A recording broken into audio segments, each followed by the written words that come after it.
So this here is my iPhone 16 Pro Max in black titanium, and I was actually going to switch to the 17 Pro Max when it first came out, but I ended up not doing so, and there's a couple reasons why. Let's get into the video.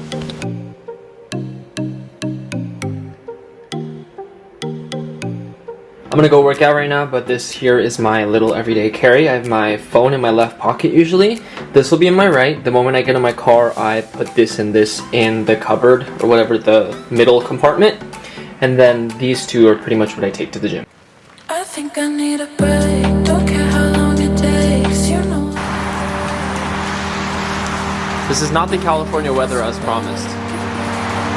Very interesting. The open in the sky. I think I need a break, don't care how long it takes, you know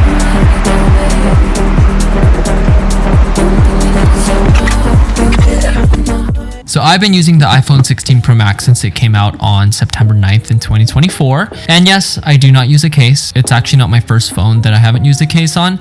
I actually started back when I had the iPhone 14 Pro Max. And so ever since then, because of the aesthetics, I have not been using a case. I mainly use my phone to post on Instagram. I also shoot B-rolls, which we'll see in a little bit. I scroll a lot of Instagram and I watch a lot of YouTube, but pretty much it's been a workhorse ever since I've gotten it. So this brings me to the first reason as to why I did not switch from my current 16 Pro Max to the new 17 Pro Max when it first came out. This screen right here is the same 6.9-inch OLED display that is on the 17 Pro Max. They both peak at around 2000 nits of peak brightness indoors and outdoors, and so they're both super bright, but you don't get that much of an upgrade going from this phone to the next. They both have Apple's ProMotion display, which means it goes up to 120 Hertz. It can also downclock to, I believe, 1 Hertz when you're not using it. And this is where my first problem with the phone actually comes. It's mainly an iOS issue, but I looked online and I think a lot of people are having the same issue. Sometimes when it's under high load, sometimes when it's charging, I can tell that it's definitely not running at 120 Hertz. I think it clocks down to maybe 90 Hertz, sometimes 60 Hertz. And for the majority of people, you can't feel the difference, but for me and also other people who use other products that have 120 Hertz, which is very normal for nowadays, you know, technology, you can definitely tell the difference. It feels a little sluggish and it feels slow when you're scrolling through Instagram or anything like that as well. Now, my second reason has to do with how the iPhone 17 Pro Max has been marketed. I know they did a very push-heavy campaign on the new camera setup that it has. It does have a 3-camera setup, but it does have a third 48-megapixel zoom camera. So the zoom capabilities on the new 17 Pro Max is going to be a little bit better. I'm going to be honest, all of the footage that you see on the screen are taken from the 16 Pro Max with its main 48-megapixel camera. It's a very good camera. I don't think you're going to see a difference for 99% of people unless you're going to do professional work, which in that case, a lot of the professionals have a dedicated camera anyways, and so I don't think it's going to be that big of a difference. I shoot B-rolls on this camera all the time, and it's very convenient sometimes because my camera is pretty big and there are some locations where it's more convenient to just have my phone on hand. Also, some stores don't like it when you carry around big camera equipment, and so it's much better to use your phone in that case as well. So it comes in handy all the time. Now, the third reason is actually a more aesthetic one. And so if you see this phone right here, it's got a very sleek matte black design. And if you see my outfit for today, I love neutral colors. All of my clothes are either white, gray, or black.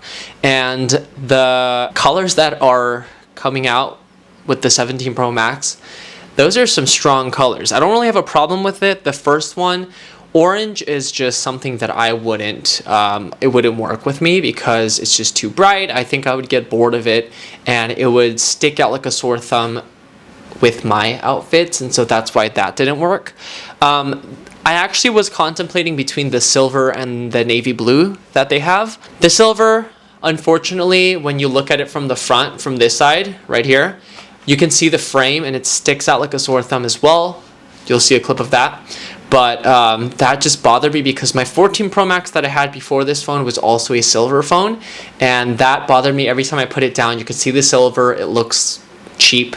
And so that was a no-go for me this time. I was leaning towards the navy blue a lot, and the reason why is because it's the closest to this matte black that there is.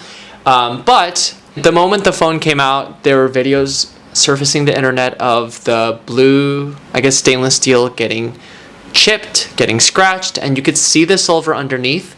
And as you remember, I don't use a case on my phones, and so that would be a big problem, as later down the line, even on this phone, I have some chips and some scratches. It sticks out like a sore thumb even on the titanium, and I saw on that blue unibody chassis it's even worse, and so that was not going to be a go for me as well. So the fourth reason may seem like it's not that big of a deal, but for me it is a very big deal. And so this is something you feel when you go inside the Apple store and you pick them up for the first time for yourself. But compared to this phone, and especially compared to the iPhone Air that it's being sold right next to, the iPhone 17s, the Pros, feel like a brick in your hand. They are thicker than the previous models. They are lighter somehow, which they did by using the unibody chassis and also the lighter internals. But pretty much when you pick this thing up, you can feel the heft. And for me, as somebody who, the main reason why I don't use a case is for the feel of it. I've also contemplated using getting the iPhone Air as well, but there were just too many sacrifices given the battery life, as well as losing the ultra wide and the zoom capabilities on the phone, which were also a no-go because, like I said, I do shoot B-roll using my phone. But this was something that just felt like I was going backwards in terms of my philosophy in using a phone. This is also where the second problem with the 16 Pro Max comes up. The first one is that I have felt it get hot, and I know in the 17 Pro Max they do have that vapor chamber that is supposed to help with the heat dissipation as well as making sure the phone doesn't get too hot. The main parts of this phone when it gets hot is pretty much one, when I'm using a wireless charger in my car. That I believe also leans more towards the car's fault than the phone, but that's not the only time it's gotten hot. It's gotten hot under load. There's a certain part on the back of the phone where I believe is where the CPU and the graphics capabilities are, but it gets hot to the touch, and sometimes randomly it'll get hot, and I think this is something that they fixed in the 17 Pro Max, and so that's definitely something to think about. So the fifth and final reason is very simple. This is a quick one. It's just very expensive. The phone is selling at retail right now $11.99. I went to Apple and they said that they'll give me $670 for trade-in for my 16 Pro Max right now. That means I pretty much have to pay $530 out of pocket, $530, which to me is just not a value proposition. I'm pretty much paying an extra $530 to get a little bit of a better zoom lens on my phone, which I don't really think I will be able to notice when I do my recording for my video. It's giving me a thicker phone, which is that's not a good thing for me, and so I know it is a little bit lighter, it's better at dissipating heat, but just the form factor for me is not that good of a deal. Now, so who should get this phone? And so there's a couple things where if you think about it, if you want these couple things, then you can actually get the phone and upgrade. The first one would be that you want the latest and greatest and you have money flowing out of your pocket. Can't be me, but if you have all the money in the world and you want to be able to have the bragging rights to have the new iPhone, they do have that new plateau thing as well, and so it's very noticeable when you have this phone.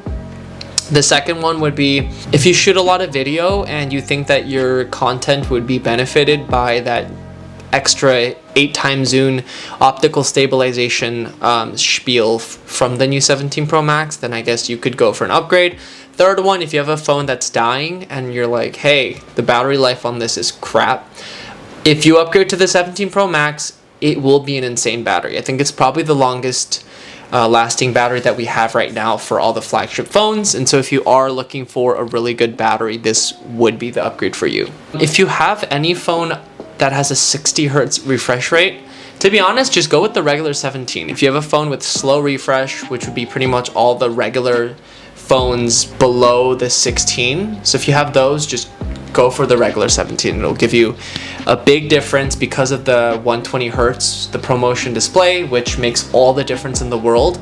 I would highly recommend that, but if you're anybody else and you're not looking for those specific nitpicky things, then this is not the upgrade for you. This is definitely not necessary. I know society hypes it up. It's the new iPhone. You know, when you pull it out of your pocket, you might get a couple of swag points, but who cares? It's clout. Doesn't matter. It's not worth $11.99 for the base model with 256 gigs. The file sizes, like this video is gonna be 20 gigabytes probably. Like I'm not even gonna be able to fit anything in that phone. For $1,200 you can go and do something way better. Now if you stuck with me this far into the video, first off I want to say thank you. I'm definitely going to be having more videos come out in the near future. I'm working on one right now as we speak, so feel free to subscribe, like, and comment. Tell me what phone you're using. You know, I know there's plenty of other phones out there. Hit me with a like, comment down below, and I'll see you in the next one. Thank you.